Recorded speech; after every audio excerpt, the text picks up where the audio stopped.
હું પંડ્યા આરતી આપ જોઈ રહ્યા છો સ્પાર્ક ટુડે ન્યૂઝ। રાજકોટમાં ગેમ ઝોનમાં બનેલ ઘટનાને લઈને રાજ્યમાં આદેશો આપી દેવામાં આવ્યા છે કે જ્યાં પણ એનઓસી ના હોય તે સીલ કરવામાં આવે। ત્યારે રાજકોટની ઘટનામાં સૌ કોઈ હચમચાવી મૂક્યા છે। ગેમિંગ ઝોનમાં આગથી નિર્દોષ લોકોના જીવ ગુમાવ્યા છે।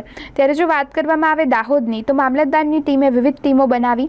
દાહોદ નગરપાલિકાના ચીફ ઓફિસર, તેમના સ્ટાફ, મેડિકલની આખી ટીમ, ડીએચઓ, CDHO અને MGVCLની ટીમને સાથે રાખી દાહોદ શહેરમાં માણેક ચોક ખાતે આવેલ બરોડા મલ્ટી સ્પેશિયાલિસ્ટ હોસ્પિટલમાં ઓચિંતી તપાસ હાથ ધરતા હોસ્પિટલમાં ખૂબ જ ગંભીર બેદરકારી જોવા મળી। જેમાં હોસ્પિટલમાં પ્રવેશ કરતા જ 10 જેટલા બોટલો પડેલા હતા, જ્યાંથી ઓક્સિજન સપ્લાય થાય છે। હોસ્પિટલમાં એક જ એન્ટ્રી છે અને એક્સિડન્ટ કોઈ રસ્તો પણ, જે એક્ઝિટ હોય તેનો કોઈ રસ્તો પણ નથી। સાથે મેડિકલનો રોજે રોજ નિકાલ કરવાનો હોય છે, તેની જગ્યાએ હોસ્પિટલ ચોથા અને પાંચમા માળે એક ખાલી રૂમમાં મેડિકલ વેસ્ટ નાખી દીધો છે, જે મેડિકલ વેસ્ટ ખૂબ જ દુર્ગંધ મારતો હોય। ત્યારે આ મેડિકલ વેસ્ટ તેમજ કચરાનો પણ કોઈ યોગ્ય નિકાલ કરવામાં ન આવતો હોય, ત્યારે હોસ્પિટલને સીલ કરવામાં આવી। ત્યારે હોસ્પિટલ જે દર્દીઓ સારવાર લઈ રહ્યા હતા તે દર્દીઓને દાહોદની ઝાયડસ હોસ્પિટલમાં ખસેડી દેવામાં આવ્યા છે।